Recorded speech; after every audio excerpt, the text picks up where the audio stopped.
nombreux à nous suivre sur la télévision en Mansour 24. Bienvenue dans cette édition d'information.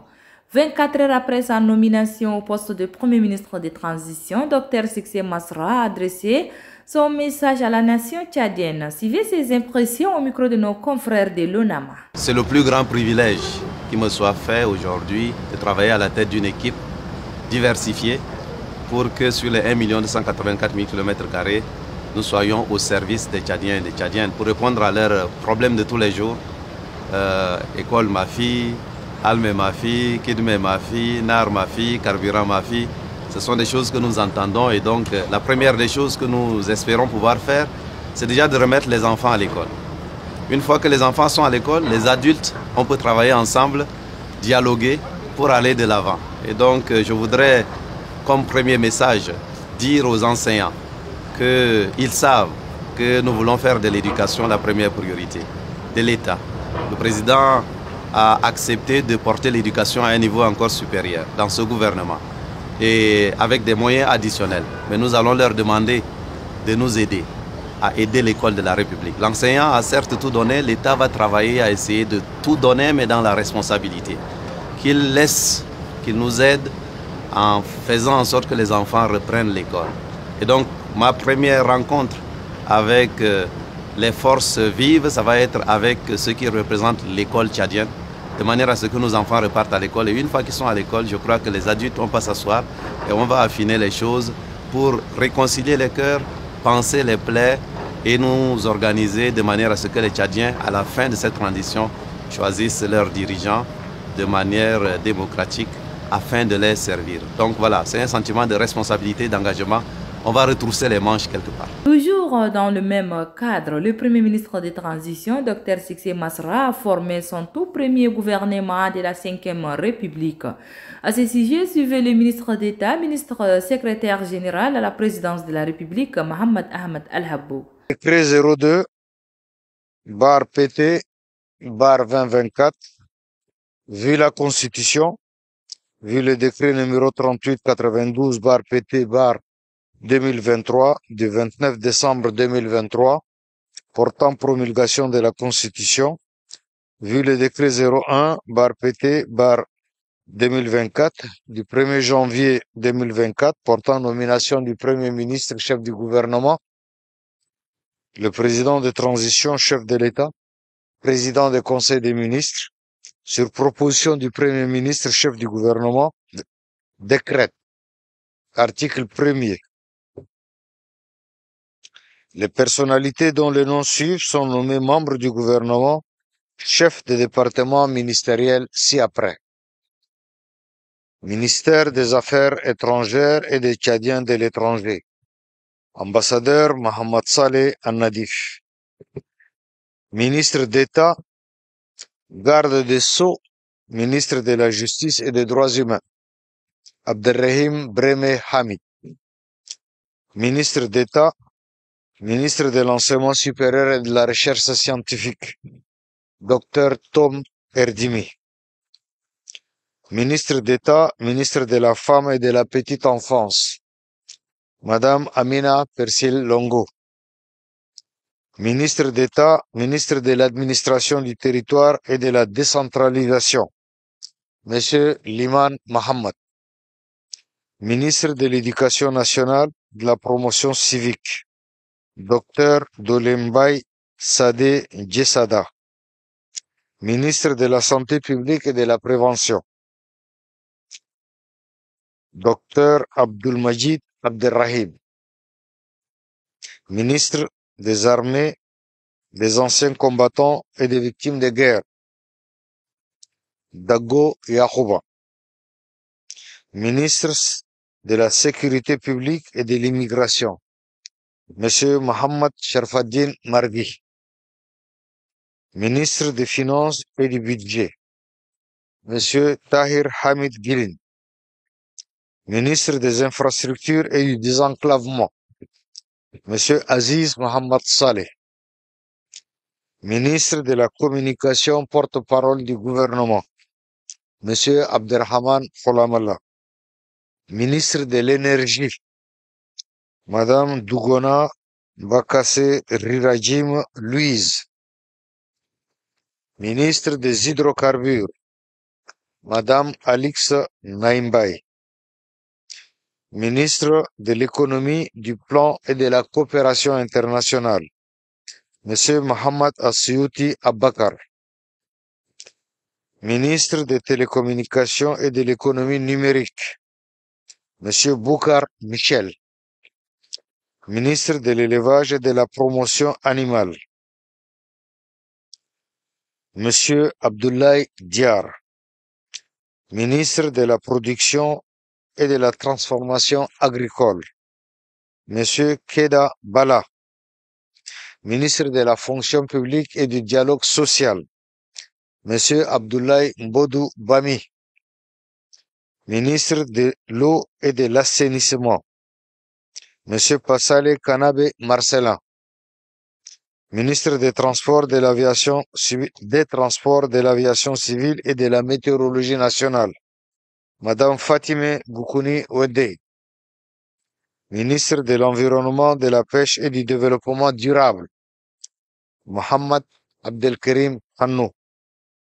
Ministre de la Jeunesse et des Sports, Monsieur Bravo Ouaidou. Ministre des Mines et de la Géologie, Monsieur Abdelkarim Mohamed Abdelkarim. Ministre de l'Aménagement du Territoire, de l'Habitat et de l'Urbanisme, Monsieur Mohamed Asilek Halata. Ministre de l'Industrie et du Commerce, Monsieur Ahmed Abdelkarim Mohamed. Ministre des Affaires culturelles, du Patrimoine historique et du Tourisme, Monsieur Abakar Rosi Tegil. Ministre de l'Action sociale, de la Solidarité nationale et de l'Humanitaire, Madame Fatime Boukar Koussey. Ministre de la Formation professionnelle, des métiers et de la microfinance, Monsieur Jimé Moussa Omar.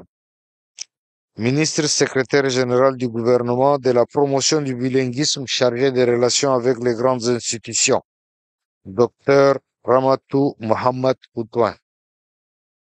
Secrétaire d'État aux Affaires étrangères, chargé des Tchadiens de l'étranger, Madame Isabelle Housna Kassiré. Secrétaire d'État à la Justice et des Droits humains, Docteur Sitak Yombatina Beni. Secrétaire d'État à l'enseignement supérieur et à la recherche scientifique, Madame Souad Djibrin Ibrahim. Secrétaire d'État à l'administration du territoire, chargé de la décentralisation, Monsieur Ahmad Oumar Ahmad. Secrétaire d'État à l'éducation nationale et à la promotion civique, Monsieur Mohamed Ibed Bekla. Secrétaire d'État à la santé publique et de la prévention, Docteur Abbakar Abderrazak Hassan. Secrétaire d'État aux finances et au budget, Madame Adjine Mohamed Garfa. Secrétaire d'État à l'économie, au plan et à la coopération internationale, Madame Saïmta Ndem. Secrétaire d'État à la production, à la transformation agricole, Monsieur Flavien Ali Toubio. Secrétaire d'État à l'élevage et à la production animale, Madame Fatime Kotbe. Secrétaire général adjoint du gouvernement, Madame Bourkou Louise Garadoumri. Article 2. Le présent décret, qui prend effet pour compter de la date de sa signature, sera enregistré et publié au journal officiel de la République. N'Djamena, le 2 janvier 2024, signé le général Mohamed Idriss Déby Itno. Et puis beaucoup plus utilisé par la population tchadienne et surtout en ces moments de fête, les friperies, encore appelées communément les gondjas, sont des habits venant généralement de l'Europe. Mais la question que l'on se pose ici est celle de savoir quelles sont les conditions d'utilisation avant la portée de ces habits. Suivez. Ici, nous sommes au marché central d'Ndiamena dans la commune du 3e arrondissement, section vente friperie. Ces habits venant généralement de l'Europe sont portés par bon nombre de Tchadiens. À la question de savoir pourquoi préférez-vous les friperies au détriment des prêt-à-porter, quelques clients répondent. Je vais faire le choix à la friperie parce que ici c'est moins cher et on trouve des bonnes choses ici. Là-bas c'est chinois, ici on trouve des bonnes choses et c'est moins cher. C'est une jolie question, mais moi je trouve les friperies très favorables par rapport aux boutiques. C'est une chose que je valorise trop et c'est pas seulement à cause du prix, mais c'est une chose que je aimé à cause de la valeur, de la dureté aussi. C'est ça. Vraiment, c'est à cause du prix ici, c'est abordable par rapport à mes moyens. C'est vrai que les boutiques sont un peu chères, donc je fais juste par rapport à mes moyens actuellement.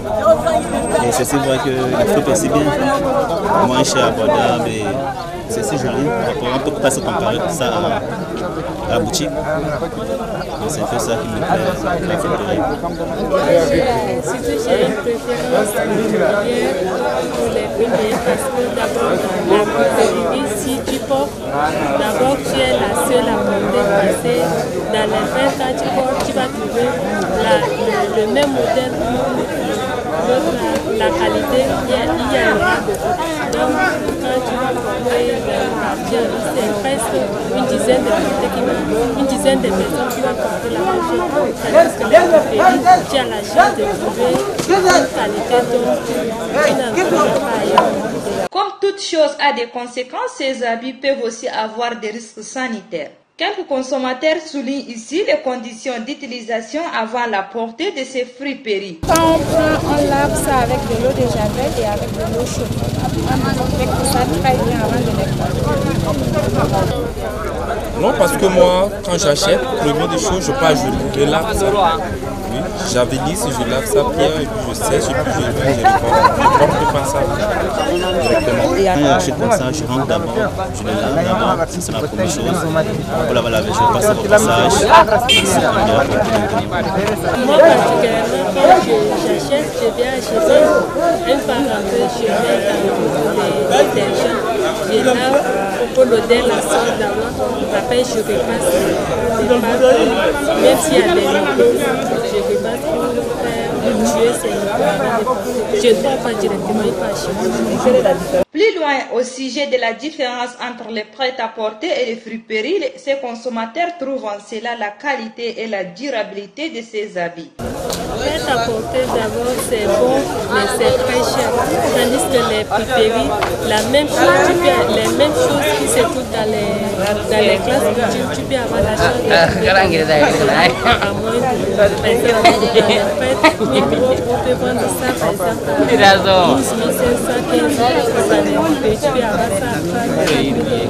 C'est d'abord sur le plan économique. Moi, ma comparaison est, moi, je trouve les friperies très durables par rapport aux boutiques. Oui, au prêt-à-porter, c'est ça. Les gants, c'est lucieux par rapport à la friperie, parce que la friperie, c'est d'abord un choix, un deuxième choix, un troisième choix. On ne sait pas vraiment combien de personnes à porter. Et pourtant, la friperie, c'est quelque chose d'élégant. Ça plaît quand tu portes ça, quand tu partis dans les occasions de fête. Pourtant, ça, c'est juste pour la maison, tous les amours.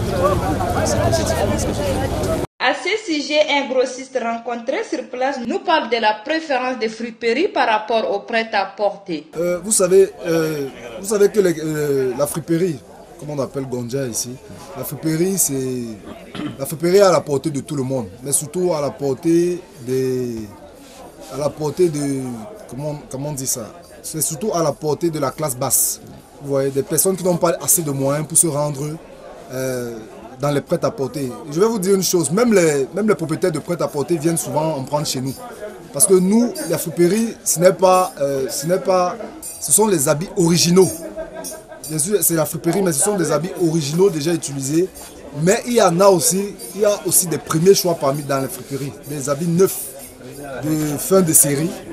Parce que tout ça, ça vient de l'Europe. Donc c'est des habits originaux. Par contre, les prêt-à-porter, eux, ils vendent souvent des habits chinois, des habits de la Turquie, mais qui ne sont pas des originaux, quoi. Vous voyez. Ce qui fait que même des messieurs, souvent en ville, dans des bureaux, ils viennent ici, ils viennent là, chez les détaillants, chez nos détaillants, s'approvisionner.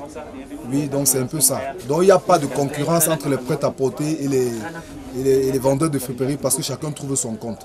Notons que tous les consommateurs interrogés parlent de la qualité et la durabilité de ces habits. Et ceci peut être à la portée de tout le monde. Et contribue aussi sur le plan économique des familles. Sur ce, se referme cette édition. Merci de l'avoir suivi. Au revoir et à demain. Bon suite de programme sur la télévision Annonce 24. Merci.